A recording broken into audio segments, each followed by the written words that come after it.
సంక్రాంతికి అయితే బరిలోకి చాలా సినిమాలు అయితే ఉన్నాయి కదా, అందులో ఏ సినిమా సూపర్ హిట్ అవుతుంది అనుకుంటున్నారు? ఫస్ట్ ఏ సినిమా రిలీజ్ అయితే ఆ సినిమా. ఫస్ట్ అంటే 12th మనకి మన శంకర వరప్రసాద్ ఉంది, తర్వాత రాజాసాబ్ ఉంది.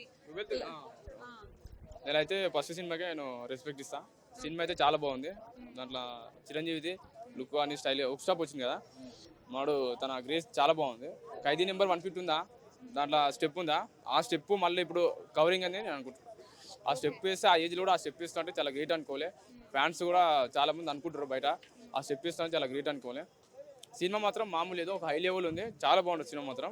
బయట అభిమానులు ఫ్యాన్స్ కానీ సినిమా ఎప్పుడు అవుతుంది థియేటర్కి వెళ్ళి ఎప్పుడు చూడాలని చాలా మంది అనుకుంటారు. సినిమాలో ఇంకోటి ఏంటంటే తన డైలాగ్ కానీ ఫైటింగ్ అంత లేదు. సినిమా ఎట్లుందంటే గాడ్ ఫాదర్ లెక్క ఉంది. అంటే సంక్రాంతి అంటేనే ఆటలు పాటలు ఎంజాయ్, కానీ కామెడీ కానీ బీజం కానీ చాలా బాగుంది సినిమా అయితే. వెంకటేష్ గారు కూడా ఇందులో నటించారు. చాలా వరకు ఉంటారు ఈ సినిమాలను కూడా. చిరంజీవి గారు నిన్న ప్రీ రిలీజ్ ఈవెంట్ లో చెప్పడం జరిగింది కదా. ఇప్పుడు ఇద్దరు మల్టీ స్టార్స్ ని మనం చూడబోతున్నాం స్క్రీన్ మీద. ఎలా అనిపిస్తుంది?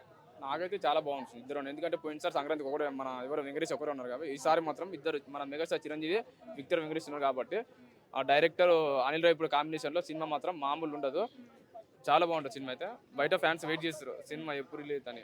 ఎందుకంటే టికెట్ రేట్లు ఇంతగానం పెంచితే నార్మల్ పీపుల్ చూడాలంటే ఎట్లా చూస్తారు? అవును ఎట్లా చూస్తారు, నేను అదే చెప్తున్నా. గవర్నమెంట్ కానీ మా డైరెక్టర్ కానీ ప్రొడ్యూసర్ కానీ ఒకటే చెప్తున్నా, అన్న టికెట్ రేటు తగ్గించండి. మీరంటే ఒక సాఫ్ట్వేర్ జాబ్ వాళ్ళు, గవర్నమెంట్ ఎంప్లాయ్ కానీ, బిజినెస్ వాళ్ళు, టీచర్ జాబ్ వాళ్ళు చూస్తారు. మాలంటే మిడిల్ క్లాస్ అబ్బాయిలు ఎట్లా చూస్తారు సినిమాకి వెళ్ళి? చూడలేరు కదా.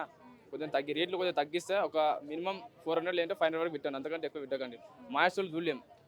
అది కానీ ఆల్రెడీ హైకోర్టు పర్మిషన్ ఇచ్చింది, రేట్లు పెంచడానికి కూడా అనుమతి ఇచ్చింది కదా. ఆ గవర్నమెంట్ ఇస్తున్నాడు, గవర్నమెంట్ కొంచెం తగ్గిస్తే బాగుంటుంది. ఆ అనుమతి ఇస్తేంది ఉన్నోళ్ళు చూస్తారు, లేని వాళ్ళు చూడరు కదా. కొంచెం రేట్లు కొంచెం తగ్గించాలని నేను మన ఇది ఆ తిరుపతి ఉంటా వెంకటేశ్వర దేవుడు, ఆ దేవుడు నేను మనస్ఫూర్తిగా తిరుపతి వెంకన్న స్వామిని మొక్కుతున్నారు. మొక్కుతున్నా, ఆ దేవుడిని మొక్కుతున్నా. టికెట్లు తగ్గిస్తే బాగుంటుంది. మా హాస్టల్ వెళ్ళి సినిమాకి చూస్తాం. సంక్రాంతి చాలా మంది హాలిడేస్ ఇస్తారు, స్కూల్లోనే హాలిడేస్ ఉంటాయి. వెళ్ళి సినిమాలు చూడాలంటే కొద్దిగా రేట్లు తగ్గించండి. చూడాలంటే టికెట్ రేట్లు మేము ఫ్యామిలీ మొత్తం చూడాలంటే టికెట్ రేట్లు తగ్గించండి. బయట ఫ్యాన్స్ చాలా మంది వెయిట్ చేస్తారు, అందరు ఫ్యామిలీకి వెళ్ళి సినిమాలు చూస్తారు. టికెట్ రేట్లు తగ్గించండి.